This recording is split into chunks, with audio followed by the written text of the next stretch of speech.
from my mind, that manager part, if you got a team that is junior, new in role, getting up to speed, you're probably going to spend a bit more time managing, right? And that might be a little bit more directive than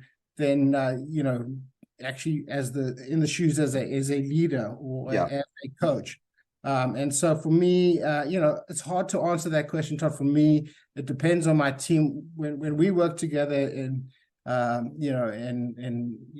last role there, where we work together, very tenured leadership team. For me, spending most of my time on building a vision, culture, empowering the team, catching individuals doing things right, highlighting those, talking about our journey, what we've accomplished together, where we're going, and our vision. For me, that there was more time spent in that role versus some other roles that I've had where they are, it is a new team that the team has to delivering on the expectations and or to the business. And so, those pieces are crucial. And, it takes a fair amount of time. It takes a bit of strategy thinking and time away from, just the day-to-day, but actually stepping back and thinking, okay, what's my strategy to build a great culture, to build a bulletproof culture, one that, it's easy to have a great culture when things are going well.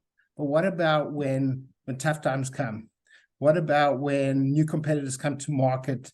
What about when budgets get cut? What about when reorgs need to happen? What's your strategy to ensure that you have a bulletproof culture, that you built that equity, that trust with the team, that they're still there with you and behind you and want to run through the wall with you? And so for me, there's that big picture. What are we going to do together? I believe, every team member wants to be part of something big. Yeah. And I've always thought, okay, what is the big thing we're going to do together? And it's often, it's not something that's just designed by Jason if I'm the leader. I pull a lot of stakeholders into it. I'm big on first of all, co-creation. You are big on co-creation. Exactly. Using my team, we build team charters with a vision there. Our values, you've seen it many times, what we're going to accomplish, the 3 to 5 things, no more than 5 things this year, and then how we're going to measure it, how do we know? And we build this, and this is part of the big picture, the exciting journey, what we're going to do, how we're going to win this year. And there's definitely an important part of socializing that, communicating that, and it's not a one-time thing put on the shelf and it's done. It's consistent. It's part of our ongoing communications, and come back. I go back to something you do really well, and I see really good leaders do really well. Now you set that vision, but you communicate and over-communicate that vision, right? You bring people in who become pipers of that vision for you, not because you ask them to, because they believe in it, right? And I think that's the interesting thing that I see in really great leaders and people like yourself is when leadership takes, you said you have to be intentional. Leadership takes a ton of work. Management, I can look at reports and pretty soon artificial intelligence is going to building those reports and taking care of a lot of that stuff for us as leaders. So leaders have to get away from their desk, right? I don't remember if it was Truman or Eisenhower said, nothing great ever happened sitting behind a desk.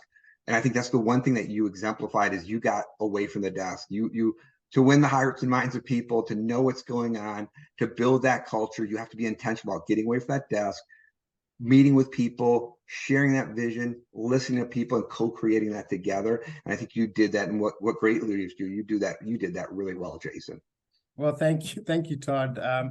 For me, it's about getting out there. I was fortunate to lead a number of teams in my career thus far, and one of those teams was a national sales force, over 500 people. And I'm, sitting in the home office. Very early on when I took that road, the first thing I did was a road trip, coming to a city near you. Yeah. And we did town halls. And honestly, most of the town halls was about listening, Todd, especially early on. What's working well? Why do you think it's working well? What's not working well? Why do you think it's not working well? What do we need to change in order for you to take it to the next level in your performance? What do we need to change in order to make our culture bulletproof? And then just listen and come back think about a game plan then with your team on how we make some changes that take us to that next level. But it's that getting out there, to your point, it's staying connected, it's building that trust, listening to what they say, reminding them and the team around what you heard, and coming back to what you heard constantly, and most importantly, making the appropriate changes that they ask for at times. Now, listen, you can't always deliver on every ask. You know, they need to be reasonable, and that's where having a two-way authentic dialogue. You know, and once again, I believe the types of people that we hire are business people. They understand, and they're strong business acumen for the most part. And when you give them the full perspective, there's a lot of alignment, and when there's good alignment, there's this coming together piece.